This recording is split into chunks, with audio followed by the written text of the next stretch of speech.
coins de nos rues, cahiers, livres, ensembles géométriques et autres couvertures kaki et plastique ont pris le quartier. Les Togolais pensent-ils vraiment à la nouvelle rentrée scolaire? Obligé par le calendrier, le gouvernement dispose-t-il quant à lui des solutions aux milliers d'apprenants, généralement en nombre pléthorique dans les établissements? Le Capharnaüm annoncé finira-t-il par se produire? Indépendant depuis 60 ans, le Togo fait malheureusement partie des pays dans lesquels certaines des salles de classe continuent de privilégier branches de palmiers, bancos, clés, des matériaux de fortune comme au siècle passé. Et pourtant, tant vaut la nation, tant vaut l'école, a longtemps trôné au milieu des plus grands discours officiels. Dans l'urgence et maintenant, pour les officiels togolais, il y a un souci de vie ou de mort. La série noire continue de s'épaissir. Cette semaine, c'est le secrétaire général de la présidence de la République qui a rejoint la liste des disparus de 2020. Patrick Thévy-Bélisson, l'homme humble, affable et discret, comme l'a écrit Fonia Singwe, est lui aussi parti depuis Paris. C'est vrai que les relations entre Paris et plusieurs capitales africaines sont des relations séculaires.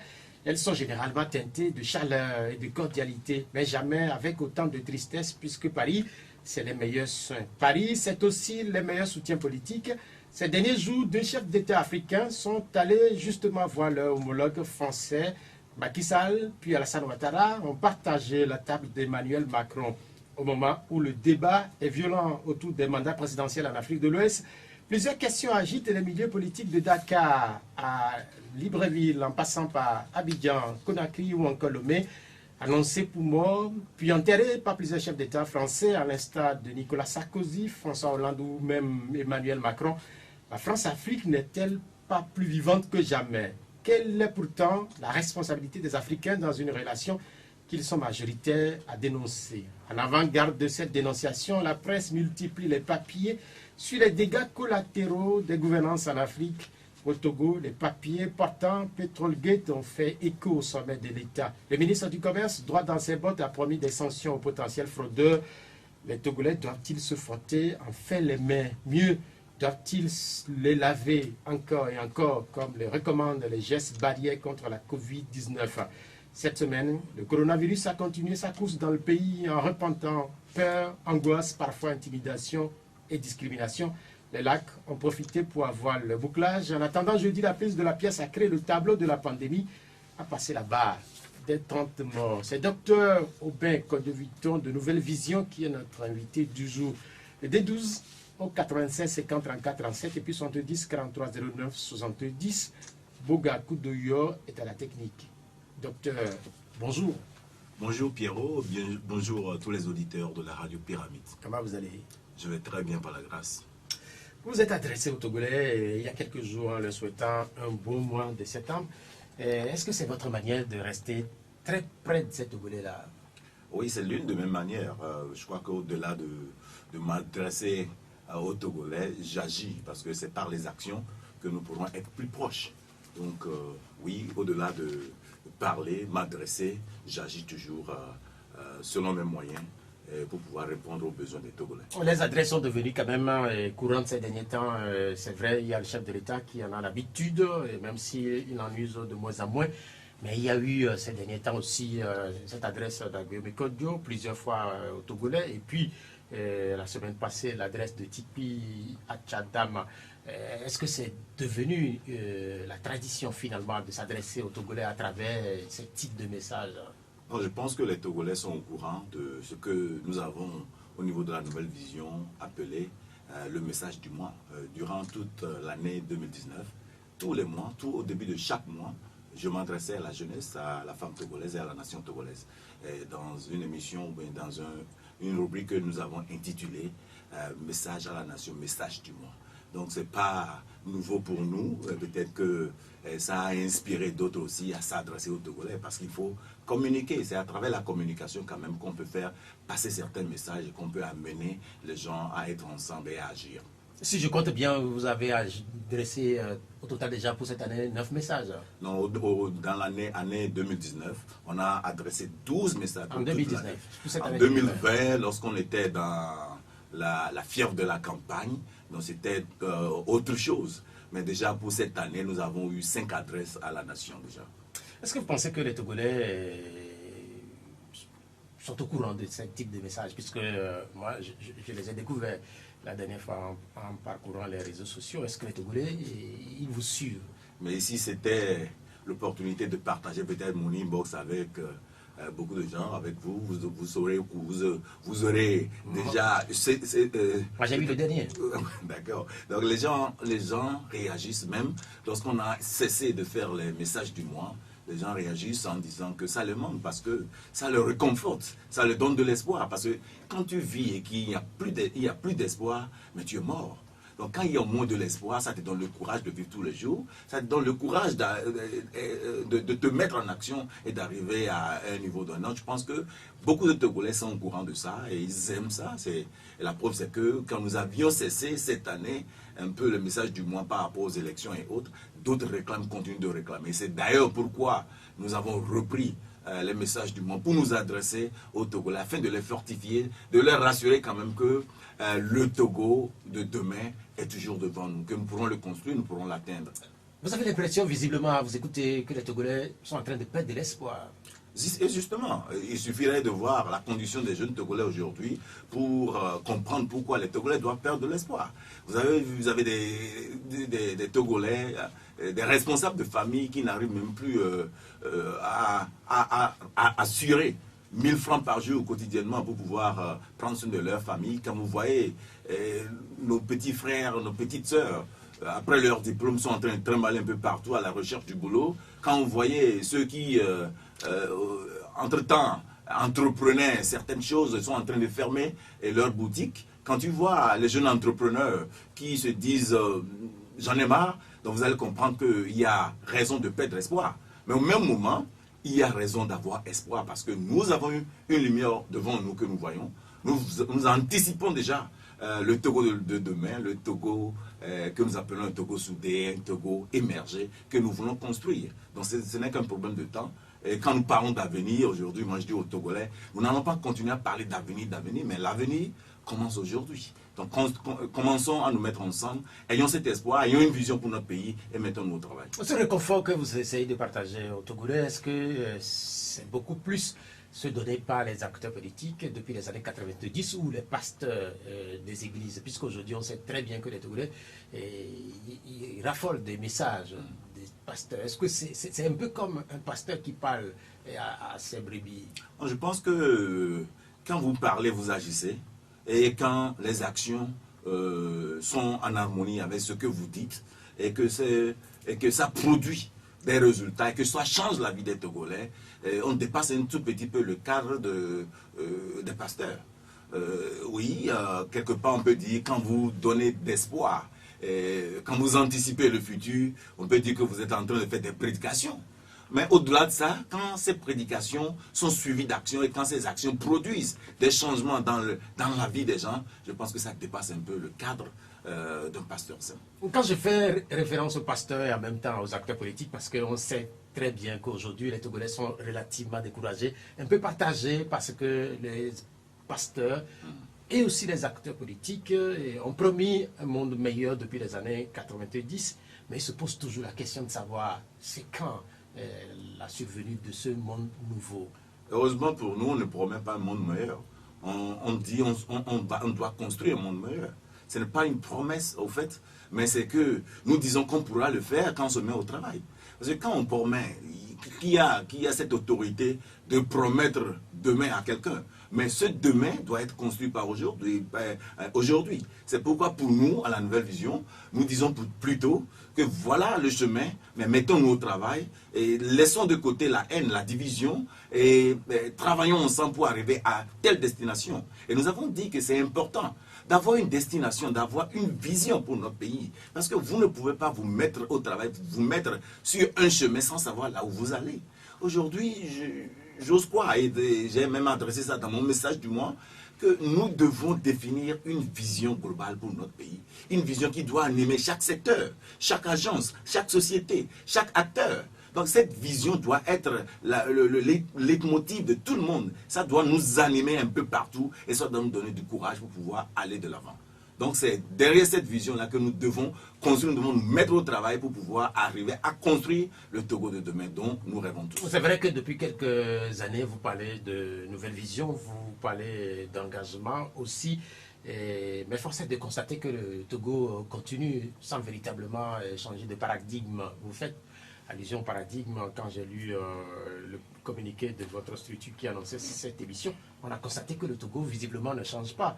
Les dernières élections et tout ce qui s'ensuit conforte les observateurs que le Togo est resté un peu dans les mêmes statures. Oui, quelque part on pourra dire ça.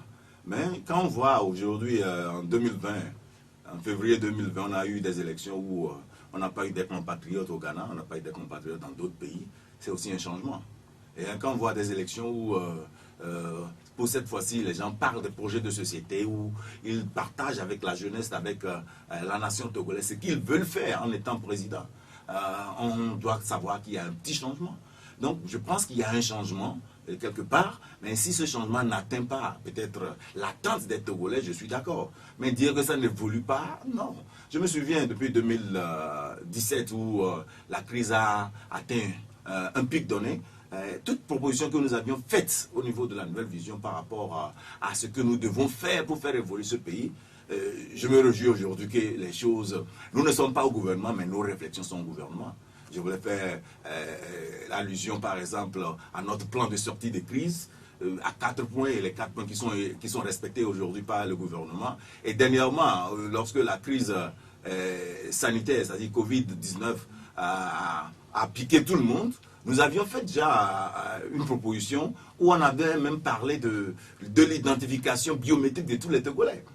Cette semaine, j'ai été très joyeux de voir qu'à l'Assemblée nationale, on passe à cela. Ce qui veut dire qu'au fait... Mais vous savez que vous n'êtes pas le seul quand même à faire cette proposition. J'ai fait la proposition, aussi les autres aussi en ont fait, ça regarde tout le monde. Mais depuis un certain moment, toutes les propositions, toutes les réflexions de la nouvelle vision sont des réflexions qui sont maintenant appliquées par le gouvernement. Donc d'une part ou d'une autre, qu'ils nous écoutent ou pas, mais ce qui nous rassure, c'est quand même de savoir que nous faisons des réflexions des hommes d'État. Je crois que c'est important, au-delà de tout, de voir que nous avions des réflexions, nous avons des programmes qui deviennent maintenant des programmes d'État. Donc je crois que c'est réconfortant. On vous a découvert, je le rappelle, il y a quelques années, parce que vous viviez aux États-Unis et vous avez déposé votre candidature. Finalement, vous n'avez pas été jusqu'au bout. Beaucoup ont pensé que vous alliez retourner chez vos États-Unis. Vous êtes resté parce qu'il y a la Covid-19 dans le monde, ou c'est parce que juste vous êtes venu pour rester et que vous avez la carapace dure? Non, je suis venu pour rester. J'ai dit ça avant de prendre le vol depuis les États-Unis, que je rentre au pays. Je rentre au pays batailler aux côtés des jeunes, aux côtés de la femme togolaise, aux côtés de la nation togolaise. Je veux vivre la réalité et je veux changer du fond. Donc je ne veux pas rester derrière mon ordinateur pour dire oui, il faut faire ceci, il faut faire cela. Je suis revenu vivre avec les siens, avec les miens, pour pouvoir changer le quotidien des Togolais, pour pouvoir agir, pour pouvoir démontrer ce que j'ai apporté, ce que je veux que les frères et les sœurs autour de moi fassent. Donc c'est pour cela que je suis là. Sinon, Covid est là, mais je pense quand même que vous êtes tous d'accord que nos aéroports étaient partiellement fermés. On pourrait toujours voyager aux États-Unis ou bien revenir des États-Unis. Ce n'est pas Covid qui m'a bloqué, mais c'est la situation des Togolais aujourd'hui qui m'a ramené au Togo et c'est pourquoi je suis là. Bon, depuis que vous êtes là, est-ce que vous avez senti un changement au niveau de cette réalité que vous vivez au jour le jour? Oui, j'ai senti des changements. Si je vois les jeunes autour de moi qui, au fait, dans nos discussions quotidiennes, ne parlent plus je suis de ce parti, je suis de cette ethnie, je suis de cette religion, mais les gens qui commencent à se mettre ensemble pour parler de ce que nous pouvons faire comme programme, comment nous pouvons être unis pour pouvoir changer notre pays. Je pense que oui, le changement, les étincelles sont déjà là, mais il va falloir quand même travailler un peu plus dur pour arriver à destination. Oui, le changement a débuté parce que j'ai toujours dit que la marche de 1000 km commence avec le premier pas. Moi, j'ai déjà vu le premier pas et même le second. Mais il faudrait maintenant que nous réussissions à fédérer nos énergies vers un point commun, que nous puissions aussi arriver à motiver chaque Togolais, à redonner espoir à chaque Togolais, à redonner fierté aux Togolais pour qu'on puisse faire ce travail ensemble pour arriver à destination. Quand vous parlez de réalité, vous faites allusion aux partis politiques et aux ethnies, mais beaucoup plus ceux qui nous écoutent actuellement, la réalité, c'est le travail qui n'en ont pas forcément. La réalité, c'est le pain quotidien qui n'ont pas suffisamment ou pas forcément. Oui, justement, là aussi, il faudrait quand même comprendre beaucoup de choses parce que au préalable, tout le monde attendait, tout le monde jetait les cailloux sur peut-être les gouvernants. Bien sûr, il y a un grand rôle que nos dirigeants doivent jouer par rapport à la création des entreprises, à la création des choses. Mais au-delà de ça, j'ai vu autour de moi beaucoup de jeunes qui, au fait, n'ont rien entrepris, mais pensent quand même qu'ils sont au chômage. Parce que quand on définit, par exemple, un chômeur, ce n'est pas quelqu'un qui a un diplôme qui est assis à la maison qui s'appelle chômeur. Un chômeur doit être quelqu'un qui est qualifié, qui est à la recherche, mais qui ne trouve pas. Mais quand vous voyez des jeunes autour de vous qui sont là pour dire « ça ne va pas », et vous dites « Kodjo, pourquoi ça ne va pas? Qu'est-ce que tu as fait qui ne va pas ?» Il est là, il dit « non, c'est parce que ça ne va pas ». Donc quand tu arrives à motiver cette personne pour que la personne comprenne que tu dois entreprendre, tu dois sortir, tu dois être créatif, tu dois essayer de faire quelque chose d'autre.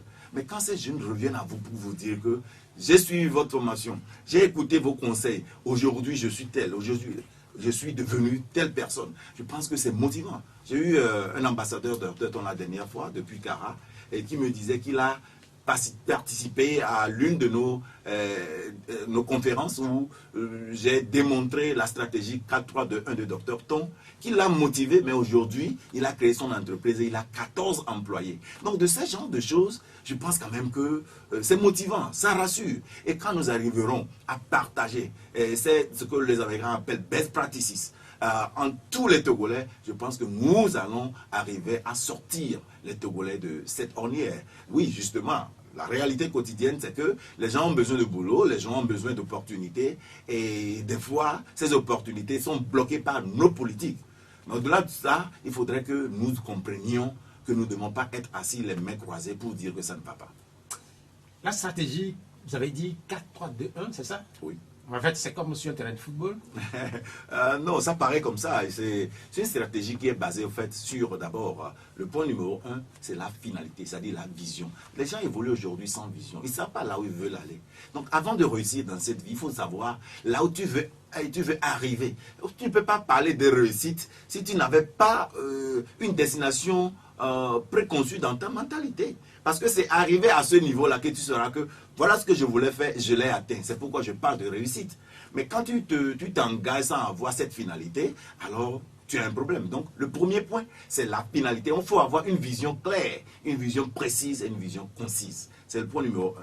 Le point numéro 2, il faut toujours rechercher les outils essentiels pour atteindre ta finalité. Donc le point numéro 2, quels sont les outils essentiels dont tu as besoin pour atteindre ta finalité?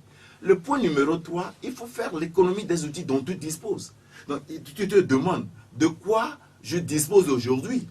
Et le point numéro 4, c'est comment transformer les outils que tu as autour de toi pour avoir les outils essentiels afin d'arriver à ta destination. C'est une stratégie qui doit normalement véhiculer même les programmes d'État, les programmes de nos sociétés. Il faut avoir une vision donnée, il faut savoir comment arriver à ça, il faut savoir ce que nous avons et avoir des stratégies qui transforment ce que nous avons, de quoi nous avons besoin pour arriver à notre destination. Est-ce que cette stratégie fait mouche partout? Ça fait mouche dans la vie des Togolais. Donc je voudrais aujourd'hui... De combien de Togolais? Beaucoup de Togolais. C'est-à-dire des jeunes, quand je partage à chaque fois que j'ai des émissions ou bien des échanges avec les ambassadeurs togolais, ambassadeurs Dr Ton au Togo, je partage cette vision avec eux. Les gens sont motivés. Il y a des fois des choses qu'on ne peut pas quantifier comme ça, surtout si c'est qualificatif. Donc le retour de ces jeunes Togolais qui reviennent à vous, qui vous dites... par exemple que voilà, j'ai mis ça en application, voilà ce que j'ai retrouvé. Ce sont des retours qualificatifs, qualitatifs plutôt, qui au fait ne sont pas quantifiables en nombre de 15, 20, 30, 100, mais je vous rassure quand même que les plus de 700 ambassades que nous avons aujourd'hui, je partage cette vision avec les Togolais. Je pense qu'ils ont commencé à mettre ça en application et même dans Covid, les gens continuent à réfléchir autrement pour sortir... pour s'en sortir de cette misère. Beaucoup de gens mettent en cause l'environnement général du pays. Est-ce que cet environnement-là n'a pas d'influence sur cette stratégie que vous portez? Bien sûr, parce que quand vous voyez même la stratégie 4-3-2-1, la stratégie dit à un niveau donné de quoi je dispose. Mais de quoi je dispose, ça vient avec les contraintes également. C'est comme si quelqu'un qui a pour finalité d'acheter une moto. Je me souviens quand j'étais à l'université de Lomé, j'ai fait cette formation où je disais de donner un exemple. Et elle a dit, bon, quelle est ta finalité aujourd'hui? Elle dit, la finalité c'est d'acheter une moto. J'ai dit, est-ce que l'achat de moto pour toi, est-ce que c'est une vision claire, précise et concise? Donc dis-moi par exemple, je veux une moto Raoju, bleue, deuxième main, ou telle. C'est-à-dire, il faudrait quand même que les Togolais arrivent à avoir une vision claire. Donc aujourd'hui, tu vois les jeunes dans la rue, ils disent que ça ne va pas. Mais qu'est-ce que tu es en train de faire? Qu'est-ce que tu veux arriver à faire en finalité? Donc il faudrait qu'aujourd'hui, ces jeunes qui nous écoutent, demande-toi dans ta vie, que veux-tu faire de ta vie? Quelle est ta vision? Et si tu as cette vision, maintenant, les outils dont tu as besoin, toi, tu pourras le faire. Mais les outils dont tu disposes, ça prend en considération les contraintes. Aujourd'hui, on a la politique qui bloque ici, on a Covid qui est là, on a peut-être nos manières d'agir, nos manières d'être, notre éducation. Tout ça là rentre en considération. Mais ce qui est au point 4, le pourquoi j'ai appelé ça 4-3-2-1, c'est que c'est le 4 qui maintenant débloque ou bien dévoile les choses. Du 4, tu passes au 3. C'est-à-dire, le 4, c'est les stratégies qui te permettent de partir du 3, c'est-à-dire les stratégies, les ressources dont tu disposes, pour aller vers les ressources dont tu as besoin pour arriver à destination. Donc oui, les contraintes de ce pays jouent, mais ça ne doit pas être notre fin. Ça ne doit pas être notre blocage. Nous savons tous que la politique ne marchait pas. Nous savons tous, par exemple, que ce n'est pas aussi facile de se lever et de pouvoir dire que je fais ce commerce, que ça doit marcher. Nous savons tous qu'on ne peut pas seulement frapper et que ça va être, la porte sera ouverte. Donc tout ça là, doit être mis en considération dans nos plans, dans nos stratégies.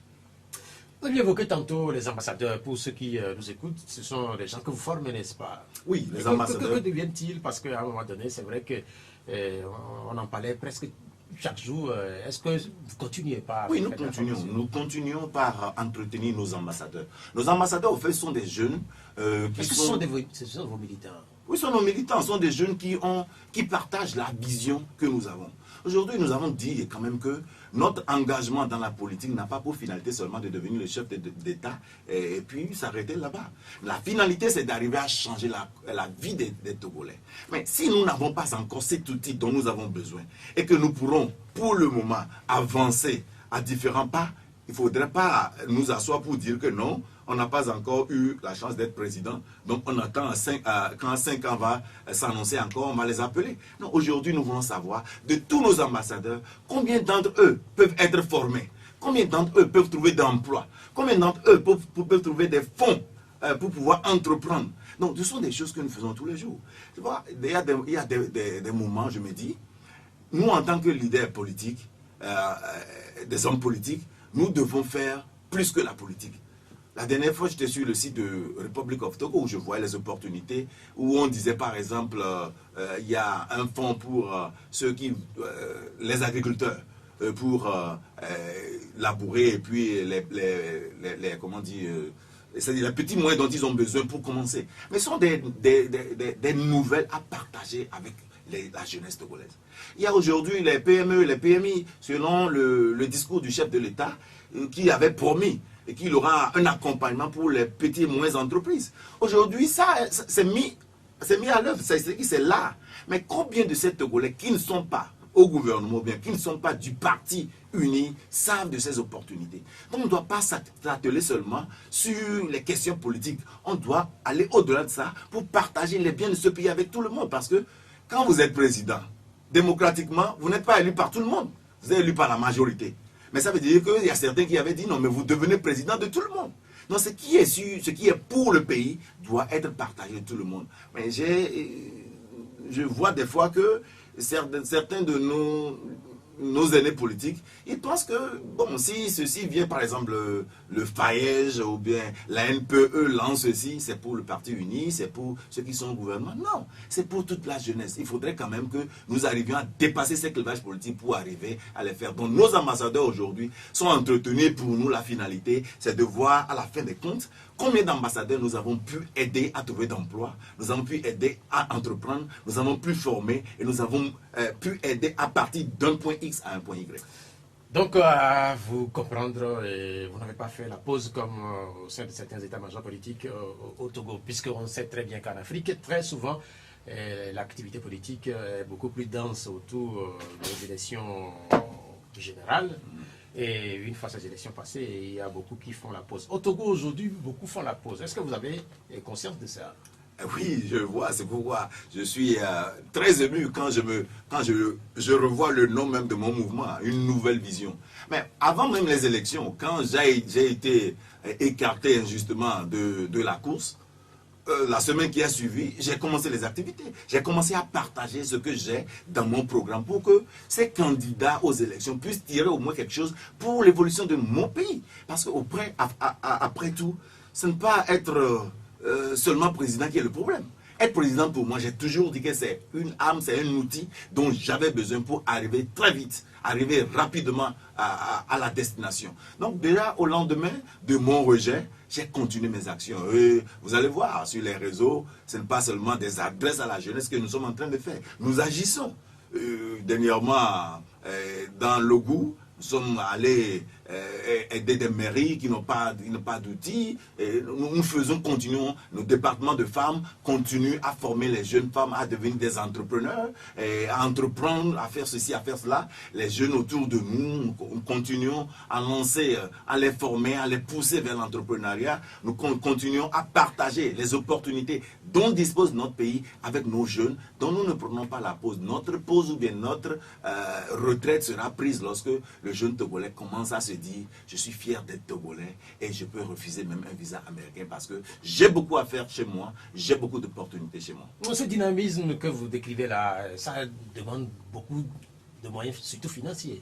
Oui, les moyens financiers ne sont rien d'autre que ce que tu conçois dans ta tête. Parce que moi j'ai toujours dit que ce n'est pas l'argent qui est le problème. Hein. C'est la stratégie pour avoir l'argent qui est le problème. Aujourd'hui, vous levez, vous avez 20 000 dans votre poche, vous croyez que c'est à vous. Mais cet argent ne vous appartient pas. Jusqu'à ce que vous le dépensiez. Parce que quelqu'un d'autre viendra et il va vous raconter quoi que ce soit, vous allez lui donner 10 000. C'est que la personne avait 10 000 avec toi dans ta poche. Donc, tout est question de la stratégie pour y arriver. Parce que l'argent, c'est un outil. Alors que les stratégies, ça vient des réflexions. Donc, oui, quand les jeunes vous disent aujourd'hui, nous n'avons pas les moyens. Je me souviens, lorsque je partais de la tête de la Togolese Foundation, j'ai lancé un projet, j'ai dit, non, je veux financer 5 projets à hauteur de 1 million par projet. Mais tout ce que je voulais, c'est que je veux 5 personnes autour d'un projet et dites-moi ce que vous voulez faire. Mais c'est là que vous allez comprendre que l'argent est là, mais les gens ne savent pas quoi faire. Il y a des gens qui se disent aujourd'hui, on n'a pas les moyens. Mais vous avez beaucoup d'argent à Nouvelle Vision. Nous avons quoi? Vous avez beaucoup d'argent à Nouvelle Vision. À la Nouvelle Vision, on est riche. Et notre richesse provient de notre réflexion, de notre aptitude. Parce que si nous avons besoin de quelque chose aujourd'hui, même à 0 francs dans nos caisses, nous l'aurons. Pourquoi? Parce que c'est le pouvoir de la détermination qui nous permet de réfléchir. C'est-à-dire il faut monnayer votre sagesse, votre connaissance. Mais si vous n'arrivez pas à monnayer votre connaissance, vous n'aurez rien. Non, mais ce que vous dites n'est pas totalement vrai aussi. En fait, vous ne pouvez pas, avec les seules réflexions, mobiliser les jeunes, distribuer des choses dans le goût, comme vous le dites. Ouais, qu'est-ce que nous avons voulu faire, nous n'avons pas fait. Au goût, dans la couverture là. Vous l'avez fait à 0 francs? Mais on a commencé à 0 francs. Vous avez vu aujourd'hui, dans le monde, il y a des gens qui sont devenus des stars parce qu'ils ont commencé quelque chose qu'on a dit, entreprendre à 0 francs. On a un projet qui va venir très bientôt même pour les jeunes filles, pour les lancer. C'est un entrepreneuriat à 0 francs. C'est-à-dire que tu commences à 0 francs. Mais au fait, pour avoir l'argent, il suffit de changer un peu la mentalité. C'est pourquoi je donne souvent en référence des gens qui sont au port. Tu vas voir les gens au port aujourd'hui, ils n'utilisent que des aptitudes, des habiletés, mais ils pourront rapidement faire des choses. Tu leur donnes par exemple, je te donne une enveloppe de 50 000 à remettre à ton frère le soir. Mais le gars va rouler ces 50 000 et aura peut-être 70 000 et remettra les 50 000 et il a 20 000 sur ça. Il a utilisé quoi? C'est son aptitude. Donc aujourd'hui, ce n'est pas le problème d'argent. Les gens ne sont pas riches dans ce pays. Les gens n'ont pas l'argent dans ce pays. Mais les gens sont peut-être plus riches, ils ont de l'argent dans leur caisse plus que nous. En fait, mais nous, la richesse dont nous faisons allusion... Non, mais en fait, nous parlons des structures politiques. Mais les structures politiques aussi, je ne suis pas dans leur caisse, mais je dirais aujourd'hui... Vous constatez que la plupart n'ont pas beaucoup de sous. Bon, ce constat, bon, pour moi, ce serait péjoratif, parce que pour moi, tout ce que la nouvelle vision décide de faire, avec la mobilisation, la sensibilisation, the power of determination, nous arrivons à le faire. Tout ce que vous décidez de faire, vous le faites. On le fait. Cela peut supposer que les autres n'ont pas assez de stratégie, n'ont pas assez de réflexion à leur niveau. C'est pourquoi, par exemple, aujourd'hui, un certain nombre observent une pause. Non, pour le moment, nous sommes trop concentrés sur comment arriver à changer la vie des jeunes, que nous n'avons pas de temps pour analyser les faiblesses des autres. Parce que nous sommes tout le temps en réflexion sur comment changer la vie de ce Togolais qui vient à toi, qui travaillait avant, mais qui a un problème parce qu'on veut le faire sortir de sa maison.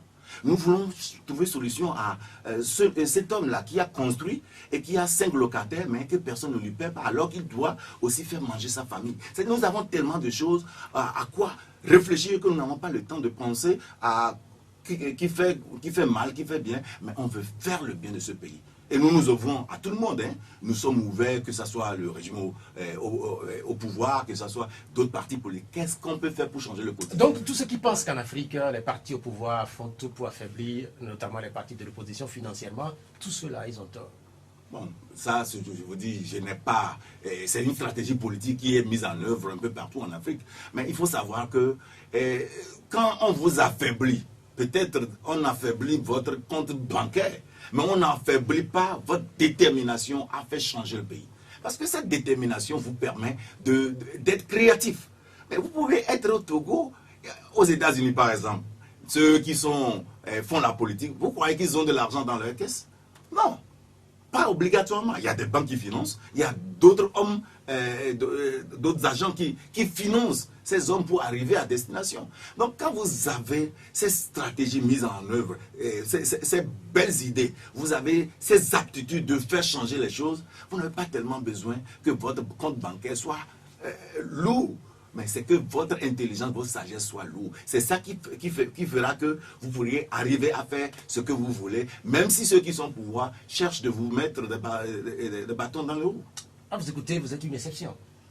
Bon, l'exception, c'est les autres qui vont constater. Moi, je ne veux pas me dire que je suis exception. Moi, tout ce que je sais, c'est que je suis dans ma mission et je continue à agir. Pourquoi? Parce que tous les jours, je vois que je fais un pas en avant vers la destination, vers la finalité. Tous les jours, j'arrive et je vois que je change la vie d'un Togolais. Tous les jours, je vois que je donne le sourire aux lèvres d'une famille. Ça me suffit et je continuerai par le faire jusqu'à ce que tout le Togo change, jusqu'à ce que tous les Togolais aient l'opportunité de sortir de cette ornière. Nous espérons que tout ce que vous prenez va pouvoir apporter du changement, notamment en Afrique, puisqu'en Afrique, la question, c'est aussi la question de la gouvernance. Et quand on parle de gouvernance en Afrique, c'est très souvent entaché de scandales. Le dernier, au Togo, vous le savez, ça porte sur les commandes des pétroles. Vous êtes au courant de ça? Oh, bien sûr, je dois être au courant de tout ce qui concerne ces grandes décisions et ces grands éléments de mon pays.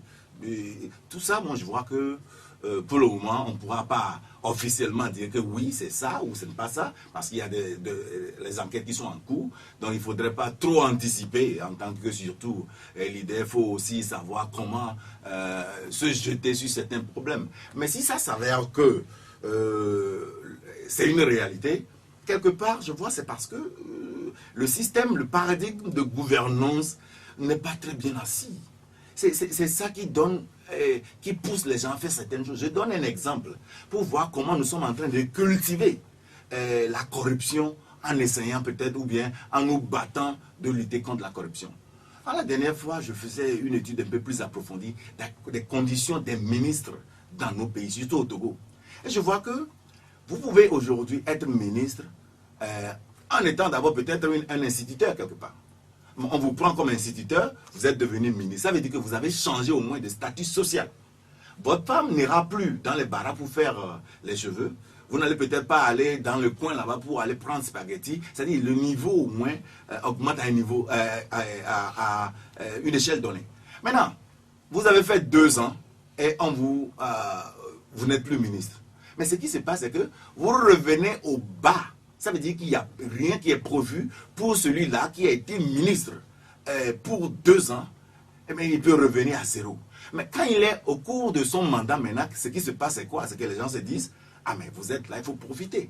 Donc, voilà que les opportunités viennent, mais ils cherchent à remplir leur poche parce qu'ils ne savent pas quand est-ce qu'ils peuvent être enlevés de leur poste et qu'est-ce qui pourra se passer lorsque tu descends du rang d'un ministre en bas vers un poste d'instituteur, si ton poste existe encore. Donc vous voyez que ça pousse les gens à chercher plutôt à comment dire, grossir leur compte bancaire au lieu de travailler pour cette nation. Donc je vois des fois que c'est le système de gestion même ne permet pas ce que les gens travaillent bien.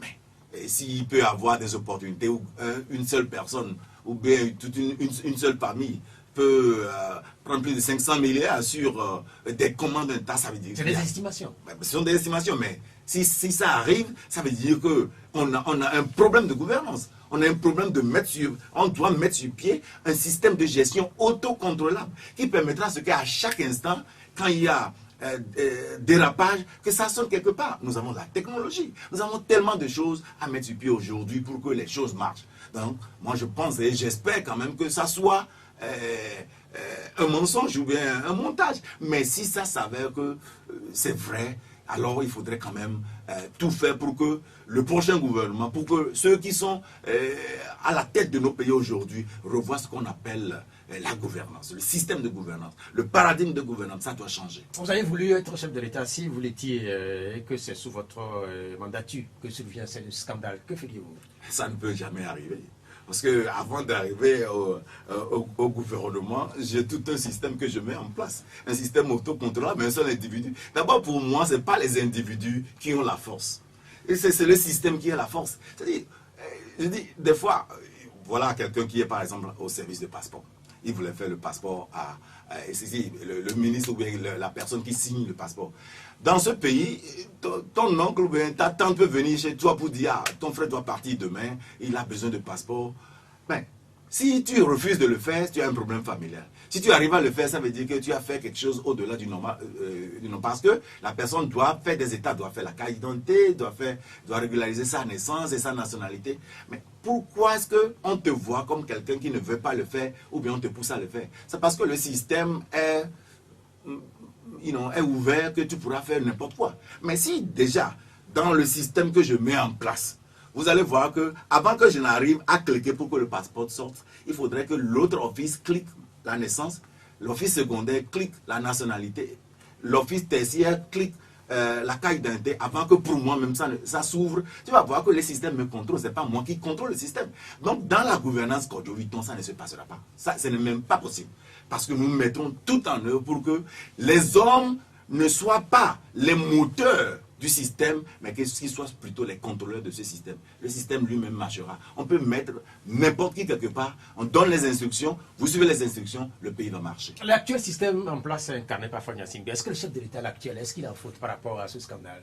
Non, par rapport aux résultats. Moi, je dis toujours que je vois les résultats. Quand je vois des milliers de jeunes dans la rue, quand je vois les femmes qui lamentent tous les jours, quand je vois même les employés d'État qui ne sont pas dans de meilleures conditions, quand je vais même dans des services de l'État, et tu vas voir des gens dans des conditions où il y a des ventilateurs qui font un peu partout, les papiers sont à terre parce que quoi, il n'y a pas la climatisation, mais ce sont des gens qui doivent prendre des grandes décisions dans ce pays. Quand je vois tout ce système, je ne peux pas applaudir ce qui se passe. Et c'est d'ailleurs pourquoi je me suis engagé pour devenir président de ce pays, parce que je dois amener un nouveau système pour changer les choses. Mais c'est ce qui fait que nous sommes là. Sinon, nous ne nous engageons pas parce que nous voulons faire la politique.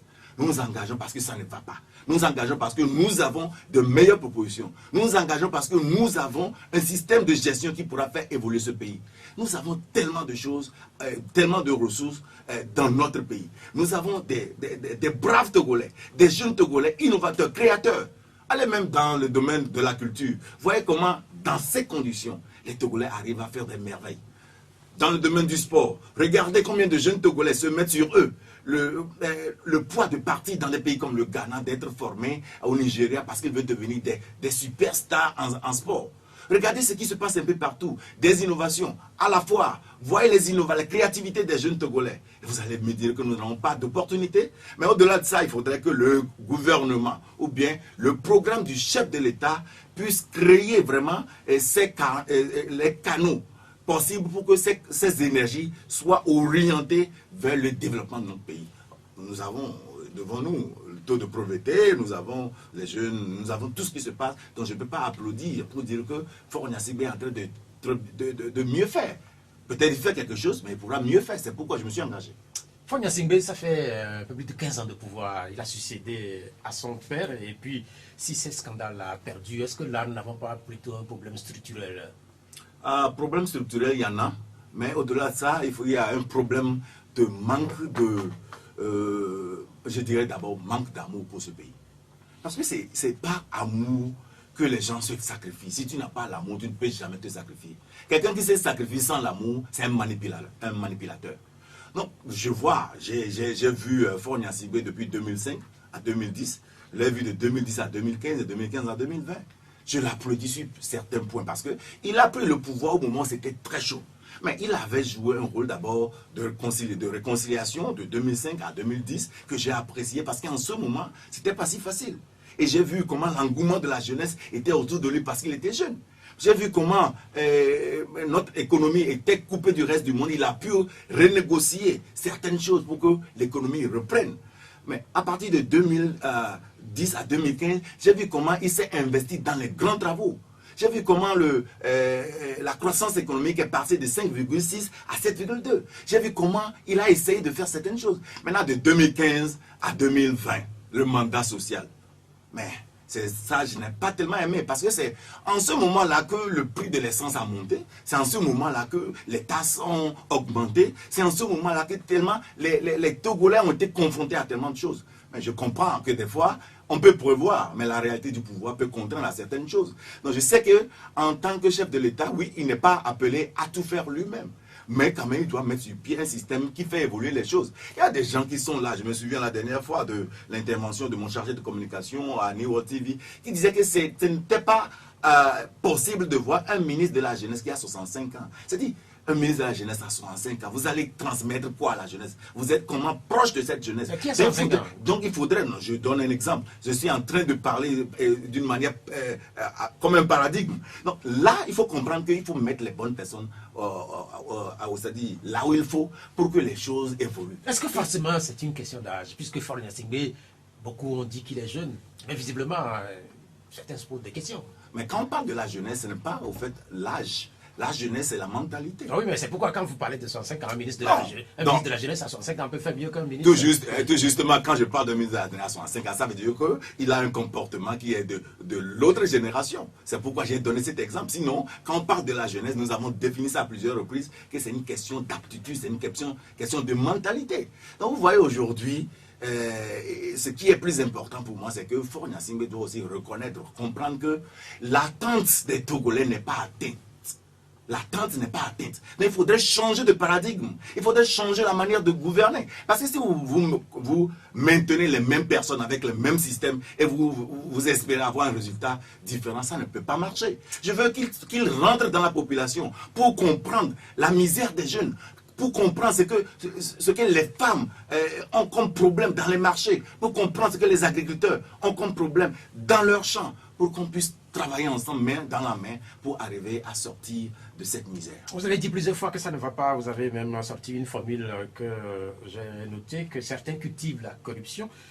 Et curieusement, là, Faure Gnassingbé, à la dernière élection, il a été relativement publicité, autour de 70% quand même. Au XXIe siècle, ça ne coule pas les rues.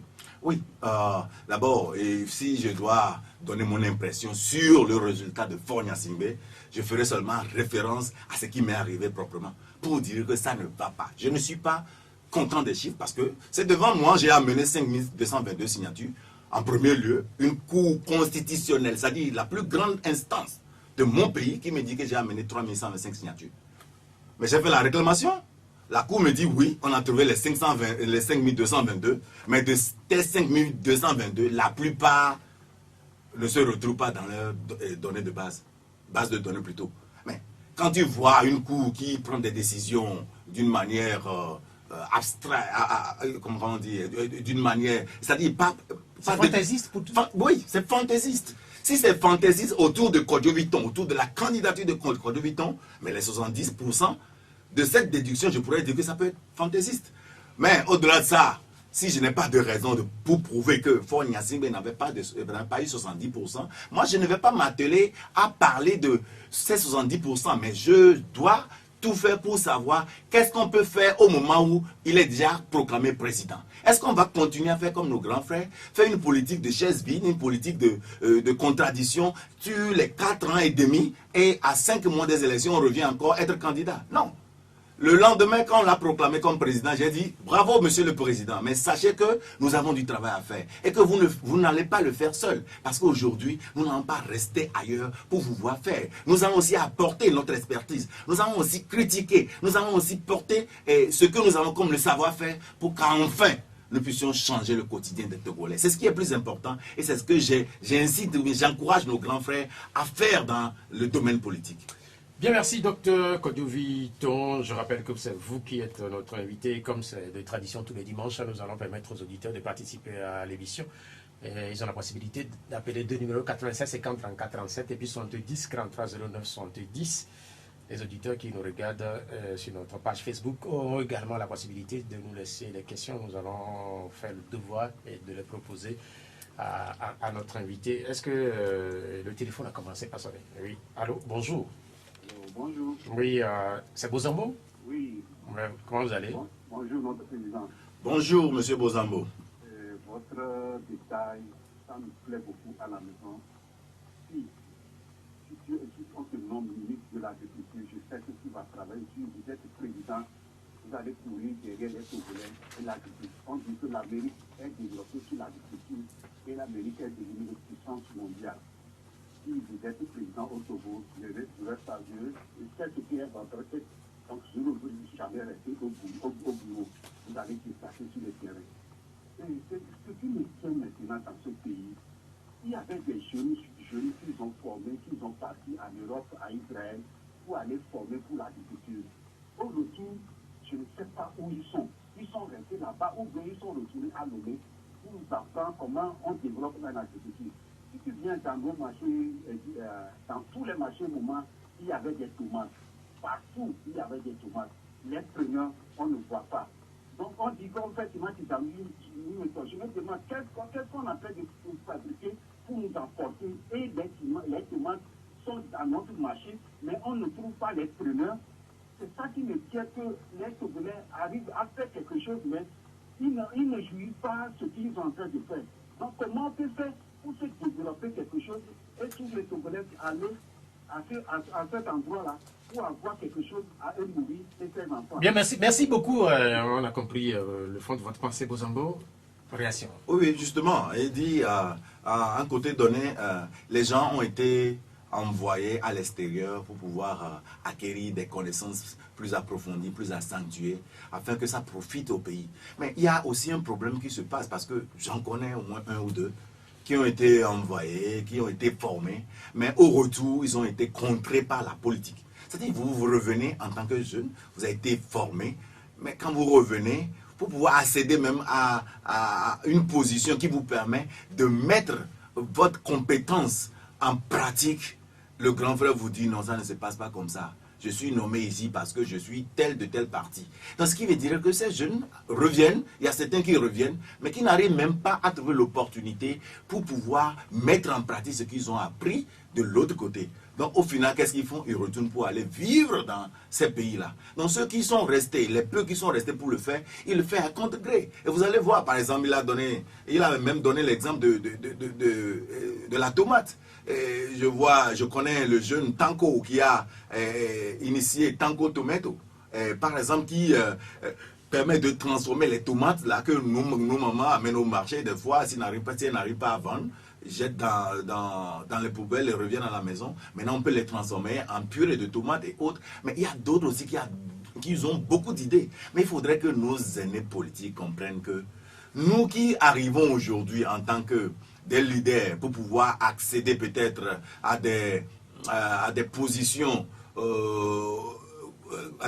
données, nous ne sommes pas là pour faire la guerre contre eux. Non, nous sommes là pour faire évoluer le pays. Et nous allons travailler avec eux. Nous allons mettre aussi les expériences acquises à leur niveau à contribution pour arriver à une destination. Vous parlez très souvent des politiques. Faites allusion à qui?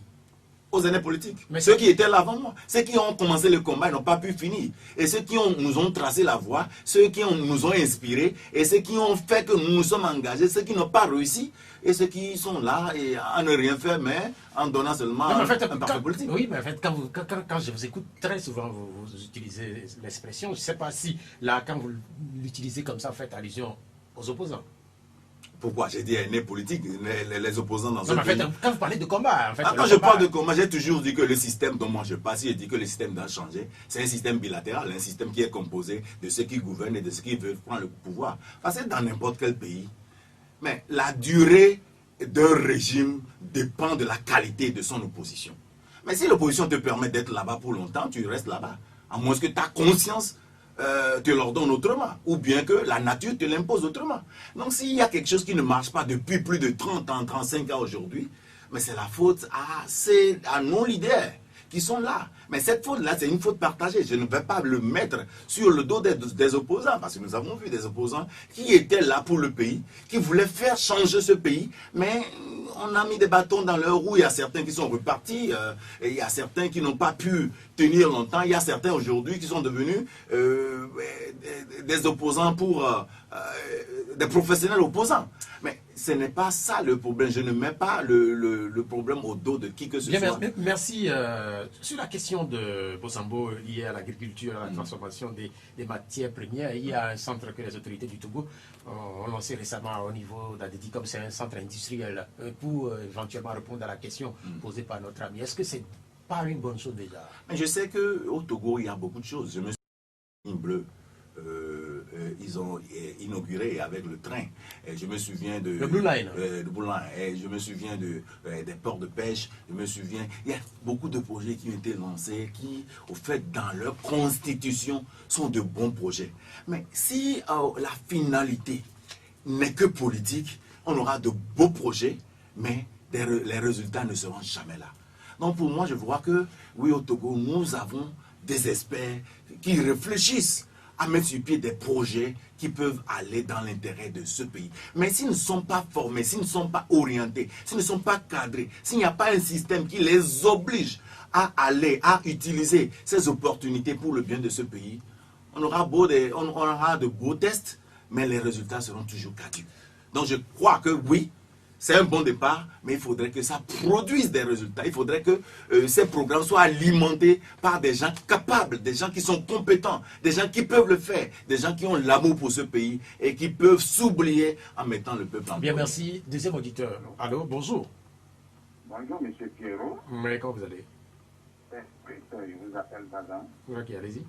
Je salue le docteur Eston, Monsieur le Président. Bonjour, monsieur.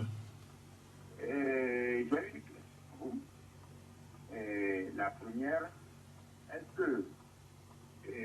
comment est-ce que vous voyez la sortie du président de l'Afrique? Entre-temps, il est sorti pour dénoncer certaines personnes qui font la corruption. Et après, il est ressorti pour présenter ses excuses. Comment est-ce que vous voyez ces genres de choses? Ma deuxième question, est-ce qu'aujourd'hui, l'opposition togolaise a de l'avenir, selon vous? Est-ce que cette opposition a de l'avenir? Merci beaucoup. D'accord, merci. J'ai aimé les deux questions. En premier point, quand il y a quelqu'un qui dénonce quelque chose, c'est parce qu'il a vu quelque chose, c'est parce qu'il a senti, ou bien parce qu'il a vécu quelque chose. Maintenant, quand il revient pour démentir ce qu'il avait dit, ou bien pour présenter des excuses, peut-être que c'est dû à des forces extérieures. Peut-être que c'est dû à une erreur, je ne sais pas. Mais je ne peux pas me prononcer sans avoir, au fait, les preuves d'abord de sa déclaration et de l'annulation de sa déclaration. Mais tout ce que je peux dire, c'est que quand quelqu'un sort pour déclarer quelque chose, c'est quelque chose qui l'a poussé. Maintenant, peut-être la manière dont il l'a fait, ou bien peut-être celui qui est en train de décrier tout ça là, au fait, va lui porter atteinte parce que nous sommes dans une zone où tout est politique. C'est ce qui est marrant, c'est ce qui est le problème aujourd'hui. Vous êtes compétent, vous voulez faire ceci, on vous dit, petit frère, vous allez trop vite. Faites ceci, faites cela, c'est comme ça vos aînés ont fait. Mais si vous ne faites pas, on va vous enlever demain, c'est vous qui serez tel, c'est vous qui serez tel. Donc il y a des jeunes qui sont là aujourd'hui, même dans le régime actuel, que moi je vois des motivations de bien faire, d'aider cette population. Dans le contexte togolais, est-ce qu'on peut dire tout simplement que le combat de la Plucia est un combat perdu d'avance? Non, je ne dirais pas ça. Parce que tout est question de comment nous allons aménager cela pour arriver à destination. Ce n'est pas perdu d'avance. C'est pas perdu d'avance. Je pose la question parce qu'avant la Plucia, il y avait quand même d'autres structures qui poursuivaient les mêmes objectifs et qui se sont sabordés. Oh, si on veut remettre les trucs, il y a eu plusieurs prophètes, mais il y a un qui dira quelque chose. Mais il y a eu plusieurs opposants, mais il y a peut-être quelqu'un qui fera la différence. Il y a eu plusieurs gouvernants, mais il y a eu un visionnaire qui viendra échanger. C'est pas parce que d'autres sont passés et ça n'a pas marché, ou bien d'autres cas sont là, que ça n'a pas donné de résultat, que nous allons dire que ceci ne va pas donner de résultat. Non. Et en seconde partie de sa question, il me demandait de savoir si l'opposition togolaise a de l'avenir. Je me souviens, j'ai fait une sortie après les élections présidentielles où je disais que même si nous n'avons pas la nouvelle vision gagné la magistrature suprême, la jeunesse togolaise a gagné quelque part dans cette politique. Pourquoi? Parce que la coexistence du régime opposant n'existe presque plus. Il y a maintenant la levée d'une nouvelle génération de leaders. Au fait, je ne vais pas les appeler opposants parce que moi, je n'aime même pas le nom opposant. L'opposant s'oppose à tout, même ce qui peut être bon, il s'oppose à ça.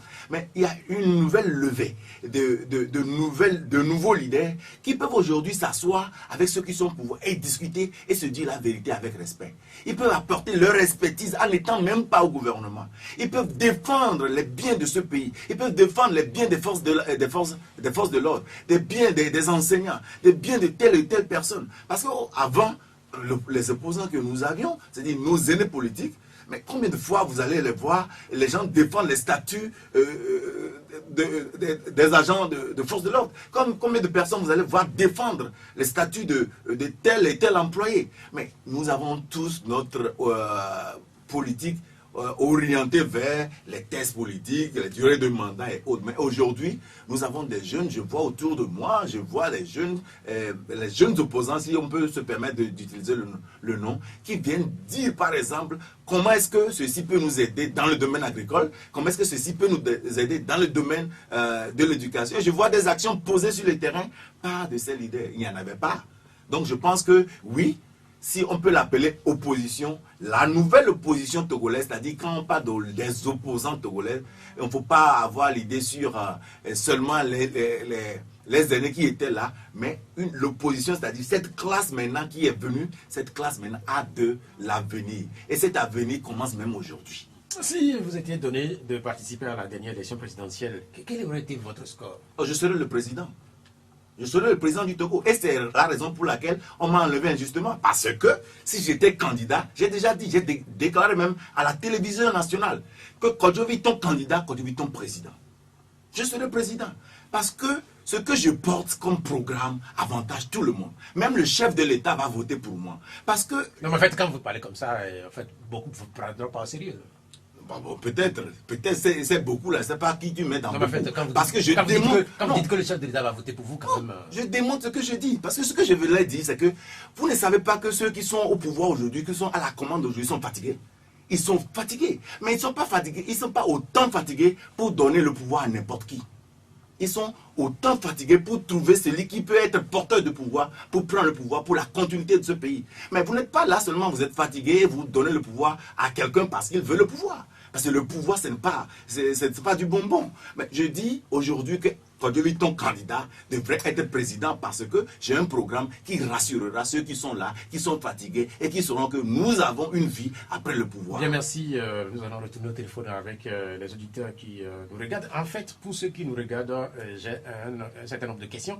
Certaines de ces questions, oui, j'ai du mal à les comprendre. C'est pourquoi je n'arrive pas à les soumettre à mon invité. Donc, qu'il veuille bien mieux clarifier leurs questions. Allô? Allô? Oui. Bonjour. Bonjour, votre nom? Allez-y. Salut les... Bonjour, monsieur. Oh. Vous avez beaucoup parlé depuis le début de l'émission. Vous avez dit qu'on vous a empêché d'être président. Voilà, vous l'avez pas tenté et diriger au moins une commune à travers les locales pour qu'on puisse voir votre capacité à pouvoir diriger une commune pour le Togo. Et pour finir, et en tant qu'acteur politique, comment analysez-vous le comportement des chefs d'État ouest-africains à travers leur prise de décision lorsqu'il y a crise dans la sous-région, leur va et là. Quelle analyse vous faites sur leur prise de décision, sur leur comportement à travers les prises de décision? Bien, merci beaucoup, Taoufik. Oui, merci pour la question. D'abord, il me demandait pourquoi je n'ai pas opté pour un leadership communal, peut-être pour démontrer de quoi je suis capable avant de le faire. Bon, tout homme politique ou bien celui qui s'engage avec une vision donnée à sa stratégie donnée. Ma stratégie n'était pas de passer à l'avance, je me suis pas mis de passer par le communal ou bien les élections pour devenir député et autres avant d'aller à la présidentielle. J'ai tout orienté, j'ai orienté toutes mes énergies, j'ai concentré tout pour la préparation de la présidentielle. Depuis 2016, j'ai annoncé mon intention. Donc, c'était la stratégie que j'avais mise sur pied. Maintenant, cette stratégie, avec la réalité sur le terrain, peut-être la question, je répondrai à M. Taoufik en disant que dans 2 ans, 3 ans, il y aura les législatives, il y aura encore les locales avant la présidentielle, peut-être même les régionales. Donc je crois que les stratégies doivent changer. Mais dire pourquoi je ne l'avais pas fait, ce n'était pas ma stratégie. Je me souviens, beaucoup de gens disaient que non, il faudrait être député, il faut être... Il y a combien de personnes ne sont pas députées, n'ont pas pu même mettre en pratique le minimum de connaissances, le minimum de désirs qu'ils ont pour faire avancer ce peuple. Donc je pense que oui, la question n'était pas seulement de ça, mais je comprends quand même que à travers l'exercice dans une commune donnée, les gens peuvent voir de quoi je suis capable. Mais il y a le temps devant nous, il y a les communales qui viennent, il y a les législatives qui viennent. Je pense que nous aurons beaucoup à faire avec ce que nous avons, à démontrer aux jeunes de quoi nous sommes capables. Donc j'ai aimé sa question. Mais la deuxième partie de la question, je voudrais savoir ce que je pense de la crise ou bien des va-et-vient des chefs d'État dans la sous-région. Ça, vous allez comprendre quand même que par manque de compétences en leadership, les chefs d'État n'arrivent pas à se dire des vérités, ils sont là pour se couvrir les uns les autres. Et regardez, comment dire, le virus de 3e mandat, le virus de changement de constitution qui revient maintenant en Afrique de l'Ouest, et des gens qui ont déclaré que nous ne serons pas, et qui sont déjà candidats et autres. Je pense que des fois, les gens ont peur de quitter parce qu'ils savent qu'ils n'ont pas vraiment joué le rôle de bon leader. Donc le résultat ou bien tout ce qu'ils ont laissé derrière peut jouer contre eux. Donc tant qu'ils n'ont pas au fait cette assurance qu'ils ont une vie après le pouvoir, parce qu'il y a certains exemples qu'ils voient devant eux, ils veulent maintenir le pouvoir jusqu'au jour où on les arrache ce pouvoir donné. Donc voilà ce qui se passe, c'est là l'étude que moi je fais. Mais quand tu es un chef d'État, et quand tu arrives à faire ton travail comme il le faut, tu n'auras pas peur de quitter. Et tu n'auras pas peur de dire à ton collègue que mon frère, ça ne va pas, il faut changer. Parce qu'après tout, il faudrait que l'Afrique soit unie pour que le continent soit solide. Il y a quelques années, la question des mandats présidentiels était réglée dans une certaine mesure en Afrique de l'Ouest, notamment avec la limitation des mandats. Le Togo était une exception. Malheureusement, aujourd'hui, on a constaté qu'il y a une sorte de reculade en Afrique de l'Ouest, puisque les mandats présidentiels limités à 2 appartiennent désormais au passé. En Guinée et en Côte d'Ivoire, les chefs d'État là-bas sont candidats pour le 3e mandat. J'ai toujours dit que nos tests sont une chose, mais la finalité, c'est-à-dire le désir, l'amour que nous avons pour nos pays sont une autre. Là, c'est quand les gens sont trop intelligents, mais qui sont là pour utiliser leur intelligence contre le peuple, c'est dur. Parce que tout ce qui se fait, quand vous voyez, carte sur table, mais c'est démocratique. Quand il y a une nouvelle constitution, une nouvelle république, les choses recommencent à zéro. Mais pour avoir une nouvelle république, il y a des choses qui doivent être faites, selon les tests. Donc, tout le monde joue selon les tests parce qu'ils sont trop intelligents. Leur intelligence ne leur permet pas de faire développer leur pays. C'est ça qui est le mal. Mais si cette intelligence les aidait à développer ce pays, imaginez ce que nous aurons fait. Si aujourd'hui, mais dans notre pays, un parti, ou bien un parti qui s'est changé de nom après, un parti arrive à rester plus de 60 ans, c'est parce qu'ils sont intelligents. Mais cette intelligence n'a pas d'amour. Parce que si vous avez d'amour, votre vécu doit avoir des impacts sur la vie des Togolais. Mais si cette intelligence est changée, on a changé ça un peu pour pouvoir développer un amour pour ce pays, pour développer ce que nous avons comme ressources et donner l'opportunité aux Togolais, je pense que ça devrait mieux aller. Donc c'est ça qui est... Est-ce qu'on peut parler encore d'intelligence quand derrière il n'y a pas d'amour? Est-ce que ce n'est pas forcément de la méchanceté finalement? Mais une intelligence mal utilisée est définie comme la méchanceté selon moi. Et donc c'est une intelligence parce que pour que quelqu'un arrive à te dribbler, il faudrait que cette personne soit plus intelligente que toi. Mais l'intelligence en soi n'est rien. Mais quand cette intelligence est utilisée d'une bonne manière, on parle de la sagesse et de l'amour. Il y a la question de Claude, il nous écoute depuis Bay. Vous aviez, en parlant de Fabien Sibé, sur son premier mandat, vous avez évoqué la question de la réconciliation nationale et vous avez même salué visiblement son engagement. Et la question de Claude, c'est de savoir si finalement les Togolais sont réconciliés. Non, pour le moment, ce n'est pas au total. Et si c'était au total, on n'aura pas de haine, des choses qui se passent dans nos pays comme ça. Mais il faudrait que M. Claude aussi reconnaisse que nous ne sommes plus au même point. Nous ne sommes plus au point de départ. Il y a beaucoup d'efforts qui ont été faits. Aujourd'hui, la relation même entre la population civile et les forces de l'ordre a évolué. Aujourd'hui, la relation entre certains leaders, même entre les opposants, a évolué. Les relations entre les opposants et le régime au pouvoir a évolué. Donc il y a beaucoup d'évolution. Néanmoins, il y a beaucoup de kilomètres aussi à faire. Donc je ne dirais pas que les Togolais sont complètement réconciliés aujourd'hui, mais je dirais à M. Claude qu'il y a eu beaucoup d'avancements qu'on peut applaudir, mais qu'on pourra continuer à faire pour arriver à l'apothéose.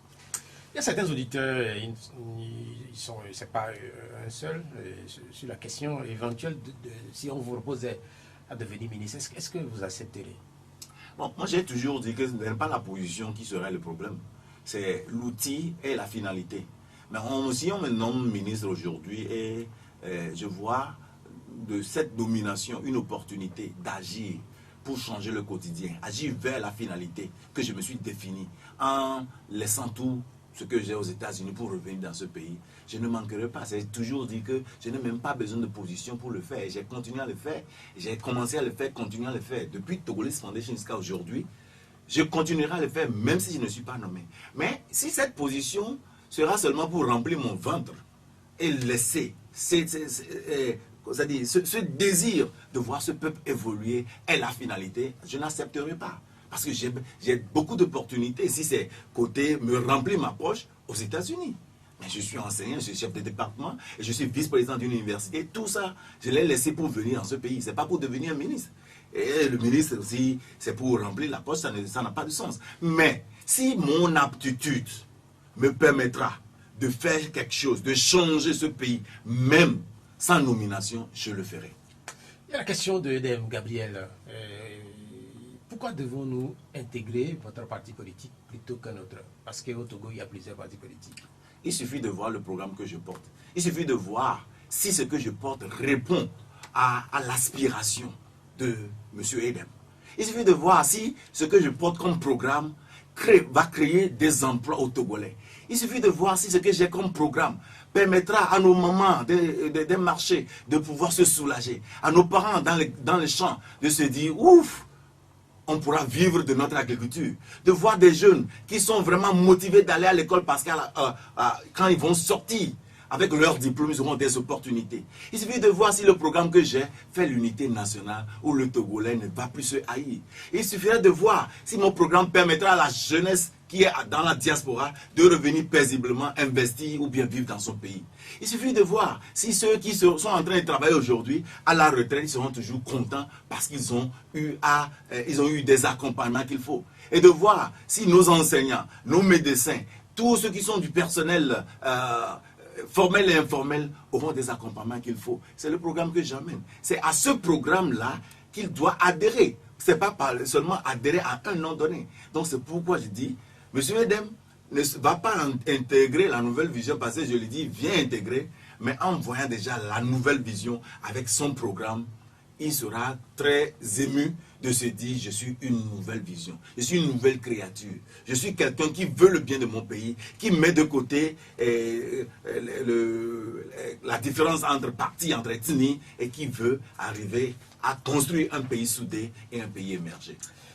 Il y a la question de Napo-Tien. Tantôt, j'avais dit qu'il y a certaines questions que je n'arrive pas à comprendre. Il a reposé sa question. Okay. Je vais juste lire la question. Est-ce que je l'ai là? La question de Napo. Je ne l'ai pas. En attendant de l'avoir, je vais retourner au téléphone avec l'auditeur qui est là. Allô, bonjour. Oui, allô. Bonjour. Bonjour. Votre nom? Oui, ça s'appelle... Pelé, allez-y. Je pense que au Togo, après ces élections, on écoute au niveau de nos leaders des discours. Vous l'avez dit tout à l'heure que vous avez fait déjà 5 discours, bien des messages. Est-ce que des discours, il y a des messages, est-ce que vous actes les suivre? Est-ce que c'est concordant? Si ce que vous dites, est-ce que vous posez les mêmes actes avec pour que le peuple sache ce que vous êtes en train de dire, sache ce que vous êtes en train de faire? Maintenant, deuxième préoccupation, concernant les élections qui sont passées, il y a un candidat qui dit qu'il a gagné avec 10% et 19%, l'autre. Bon, avec ces élections-là, dans ce pays, dans ce contexte-là, est-ce que quelqu'un peut gagner avec 70% selon vous? Votre préoccupation aujourd'hui, est-ce que vous êtes là prêt pour aller à la conservation, pour celui qui conserve le pouvoir ou bien celui qui veut la tenance? Quelle est votre préoccupation? Merci. D'accord, merci beaucoup, M. Pelé. Et la première question était de savoir si nos actions suivent nos discours. J'ai parlé de 5 interventions de cette année, mais je pense que quand nous allons parler des actions, il y a plus d'une dizaine d'actions.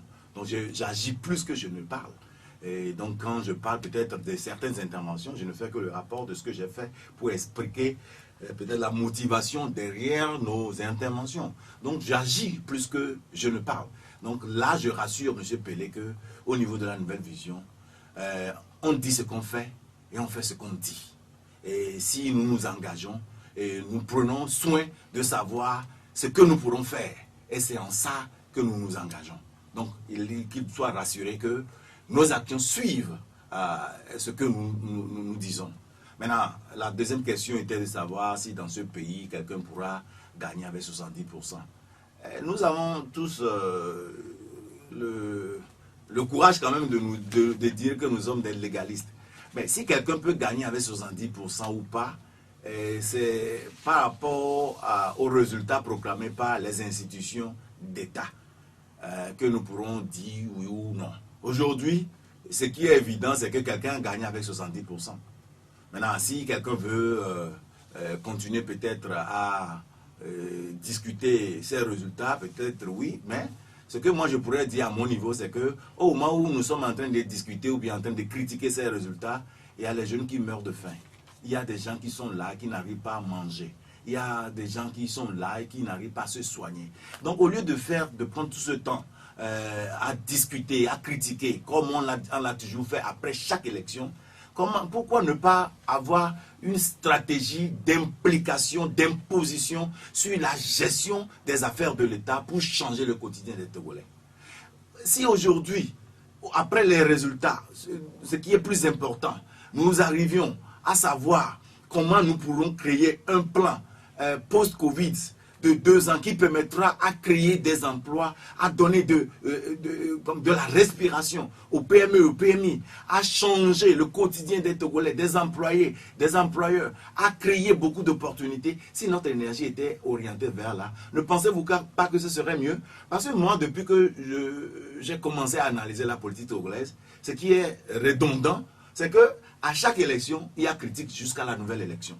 Donc, et la preuve, c'est que déjà, il y a des candidats qui sont là, qui se proclament encore président, ou qui se disent démocratiquement élus ou pas, je ne sais pas. Mais quand même, on a déjà fait 6 mois. et on prend déjà 6 mois pour préparer les élections, ça veut dire que le mandat de Faure Gnassingbé a déjà un an d'expirer. Alors que les jeunes continuent à souffrir. Bon, pour moi aujourd'hui, c'est d'apprendre des leçons de ce qui s'est passé et savoir comment poser les pas pour ne pas rentrer dans les mêmes erreurs. Pour ne pas donner cette opportunité à quiconque peut-être qui n'avait pas gagné, qui peut-être devrait être critiqué pour les 70, de ne pas avoir cette facilité d'avoir les 70%. Donc, je pense quand même que nous devons dépasser cette... Non, mais en fait, là, vous écoutez, c'est un peu comme si les Togolais n'ont pas le choix. Ils n'ont pas le choix de faire... Non, aujourd'hui, disons la vérité. C'est lui qui a été proclamé président et président. Donc maintenant, être président ou ne pas être président n'est pas ce qu'attend la popularité et la population. Peut-être les politiciens, oui, ils ont affaire avec ça. Mais le jeune Togolais aujourd'hui qui va à l'examen et qui n'a pas encore fini de payer ses frais de scolarité, n'attend pas de voir qui est président, qui ne sera pas président. Il a besoin d'une opportunité pour payer ses scolarités. Le jeune frère qui a sa maman à l'hôpital tout de suite, qui a besoin de 5 000 francs, cherche à savoir qu'est-ce qu'il peut faire pour trouver ces 5 000 pour payer l'ordonnance de sa maman. Ce n'est pas la question de savoir à chaque fois est-ce que les 70% là sont fondés ou pas. Ce qui est sûr, nous sommes dans un pays et nous nous déclarons démocratique. Nous avons eu des institutions. Les institutions sont en marche. Ces institutions ont proclamé quelqu'un qui est président à 70%. Nos tests nous permettent de nous lever et de faire autre chose. Par exemple, au Mali, il y a des choses qui se sont passées. Mais si quelqu'un arrive à le faire de ce côté, c'est aussi démocratique. Mais si nous allons continuer à faire des critiques... Fait quoi qui est démocratique? Un coup d'État? C'est un coup d'État démocratique. Vous parlez du Mali. Non, je parle de Mali. Donc, c'est pas seulement un coup d'État, c'est que le peuple a, ou bien ceux qui ne sont pas d'accord, ont exprimé démocratiquement leur désaccord avec celui qui est au pouvoir. Donc, l'expression du désaccord, au fait, ici, est démocratique parce que nos tests vont le prévoir, l'ont prévu. Donc, si aujourd'hui, nous voulons exprimer nos désaccords et arriver à destination de notre expression, je suis d'accord. Mais si nous allons continuer à exprimer nos désaccords en remettant ce pays en arrière, je ne suis pas d'accord. Je ne sais pas si j'ai bien compris toute l'analyse que vous venez de faire, mais j'ai l'impression que vous, personnellement, vous ne serez jamais président du Togo. Si, par exemple, ce que vous décrivez là, ou là, le sentiment qui vous anime, ce sentiment, s'il est réel. Donc vous voulez dire que celui qui est au président aujourd'hui ne peut jamais mourir?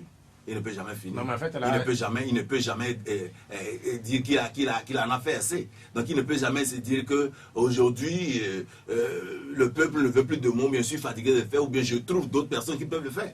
Donc si c'est ce que vous pensez, bon, peut-être ça. Mais si il est quelqu'un qui peut comprendre quand même qu'il y a d'autres présidentiables derrière lui, s'il est un leader, il sait que dans son leadership, il doit préparer le derrière pour que les derrière aussi prennent la main. Il doit savoir qu'il doit partir. Et s'il peut partir, ça veut dire qu'aujourd'hui, peut être président, il sera président. Et au-delà de tout, il faut savoir quand même que la magistrature suprême n'est pas seulement un travail de la mentalité. Hein. Selon moi, la magistrature aussi est une émanation divine. Et en ça, je crois. Le téléphone, allô? Allô? Allô? Bonjour.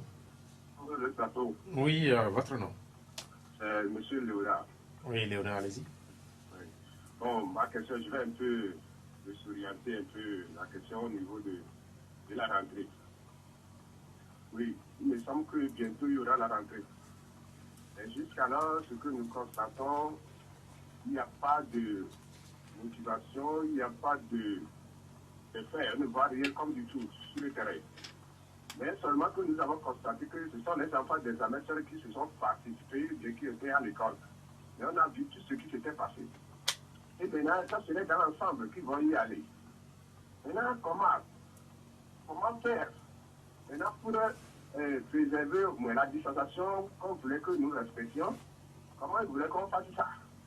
Et de deux, ça arrive que les enseignants des écoles privées qui sont là, des tuches, disons, depuis le marché jusqu'à là, n'ont rien perçu. Et on est dedans. Et on ne sait même pas comment fallait faire. Et peut-être la rentrée aura lieu. Et même pas, quand nous parlons des écoles officielles même, eux, ils vont avoir des problèmes parce que quand on est de la distanciation de tout ça là, il n'y a pas d'infrastructure, il n'y a rien. Et quand nous arrivons à une intervention sur les écoles privées, même chose. On a compris, s'il vous plaît. Cher ami, Léonard, on a compris votre préoccupation. Ça concerne les écoles. J'ai senti que notre ami Léonard doit être un enseignant.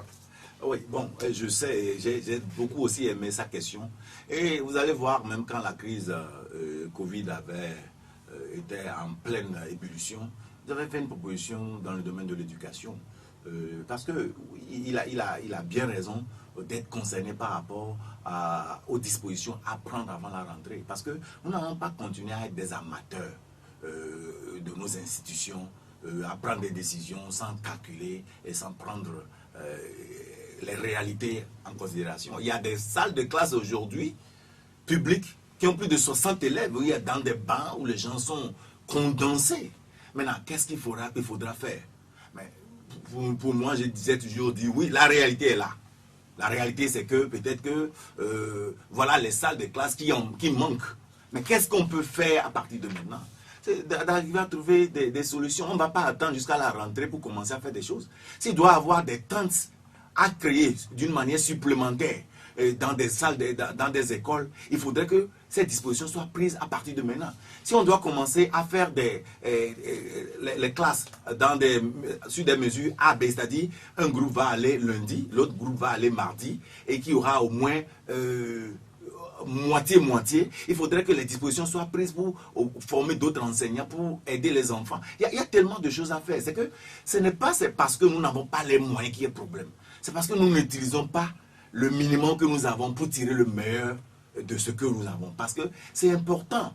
On ne va pas attendre à la dernière minute pour prendre certaines décisions. Il a bel et bien raison. Il y a d'autres pays, par exemple aux États-Unis, les gens ont repris, et il y a d'autres qui ont repris sur Internet. Mais aujourd'hui, il n'y a même pas la qualité de l'Internet à certains niveaux. Ce n'est pas ça. Il y a d'autres qui ne sont pas formés dans ça. On ne peut pas dire, par exemple, qu'on fera cela. Mais qu'est-ce qu'on peut faire avec ce qu'on a aujourd'hui?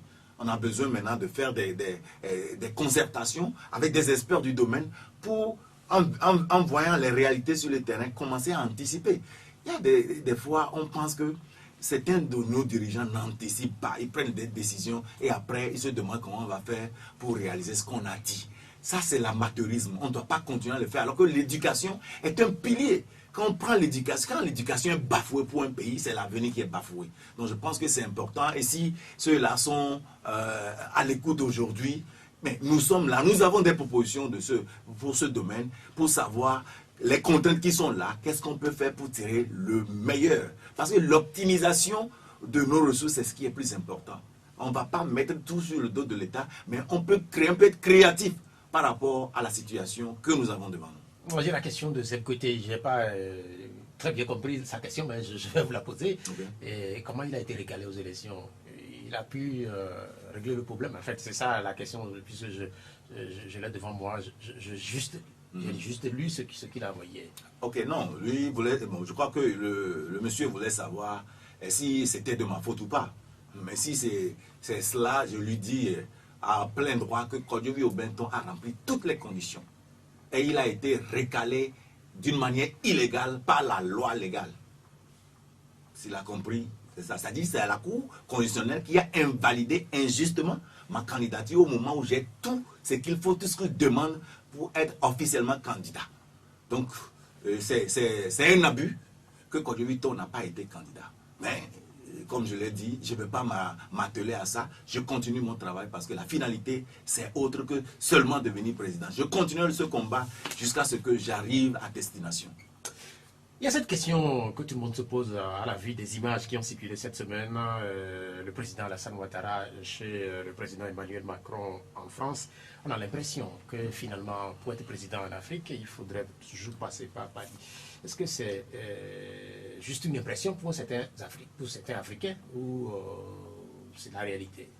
Bon, je me souviens quand je suivais certaines vidéos politiques de la France-Afrique et autres, je me souviens des cas de Gabon avec l'ex-président Mba qui a été destitué. La France a appelé pour dire non, remettez le gars au pouvoir. J'ai vu certains cas où la France s'est ingérée dans la politique interne des gens sans pour autant prendre en considération les tests.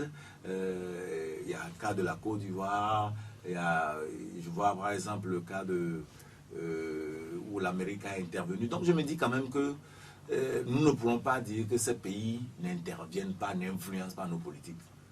Ils influencent nos politiques, mais maintenant la question est de savoir pourquoi ils influencent nos politiques. Mais ils sont en train de rechercher celui-là qui sera président, qui va préserver leurs biens. Aujourd'hui, nous savons que l'Europe a été frappée par la crise. Mais ils sont en train de mettre sur pied, par exemple, un programme post-Covid de, je crois, 100 quelque chose milliards pour 2 ans. Mais ce programme doit être financé. Alors qu'ils ont des intérêts en Afrique. Ils doivent réchauffer leur économie. Mais s'ils ne s'ingèrent pas dans les politiques africaines, ils nous auront de problèmes. Maintenant, ce qui se passe, c'est que au lieu que nos chefs d'État, moi je ne refuse pas si un pays occidental voulait agir dans ton pays ou bien, parce que nous sommes dans une mondialisation. Mais le problème, c'est que nos leaders, au lieu de faire des contrats avec l'intérêt de tout le monde à la table, ils portent seulement leurs intérêts et les autres en profitent. C'est tout ce qui se passe. Donc c'est une réalité. C'est une réalité. Mais visiblement, vous aviez voulu être chef de l'État du Togo sans passer par Paris. Est-ce que ce n'était pas pour vous, par exemple, une faute aussi? Non, je ne pense pas, parce que je ne dirais pas que je voudrais être sans passer par Paris. Parce que passer par Paris veut dire quoi?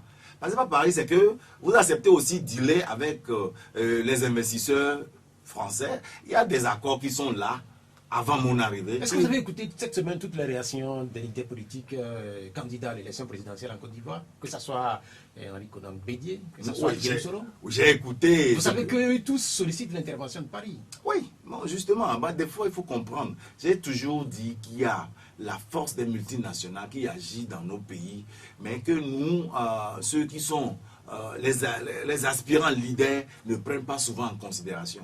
La France aujourd'hui cherche quoi? Je ne pense pas que la France veut que le nom X soit toujours là. Mais c'est que, est-ce que si le X est là, notre intérêt est protégé? Maintenant, quand notre intérêt veut être protégé, comment est-ce que c'est protégé?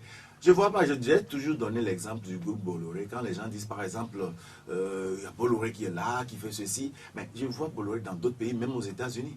Je me dis, c'est pas que c'est la présence de l'institution qui est le problème. C'est quel accord vous avez signé entre vous. Mais quand vous signez des accords avec vos ventres, au lieu de signer des accords avec votre cœur pour le pays, c'est ce que nous aurons. Donc aujourd'hui, ceux qui sont à la recherche de l'intervention de la France, oui, c'est normal parce que nous sommes des colonies françaises, mais si vous le faites parce que vous voulez seulement être président et servir l'intérêt des autres en cherchant votre intérêt personnel, ça ne profite jamais à nos pays.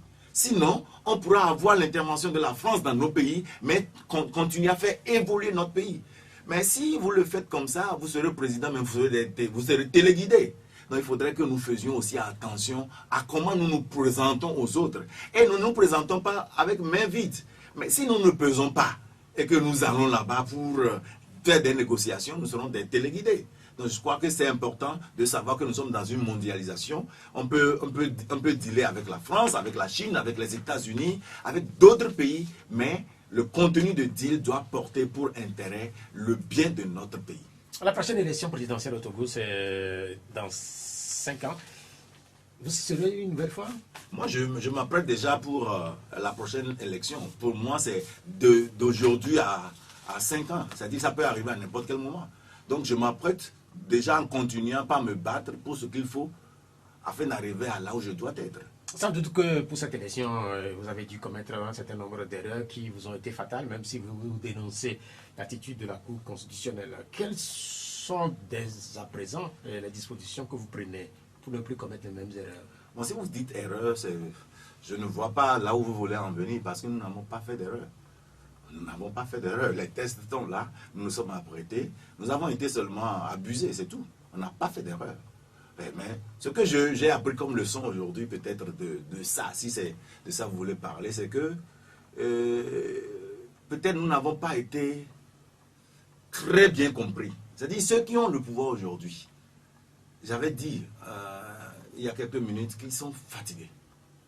Oui, je sais qu'ils ont leurs enfants aussi qui sont jeunes comme nous, ils veulent leur reprendre les autres. Mais ils ne sont pas aussi fatigués de laisser le pouvoir pour que demain, il n'y ait pas de vie.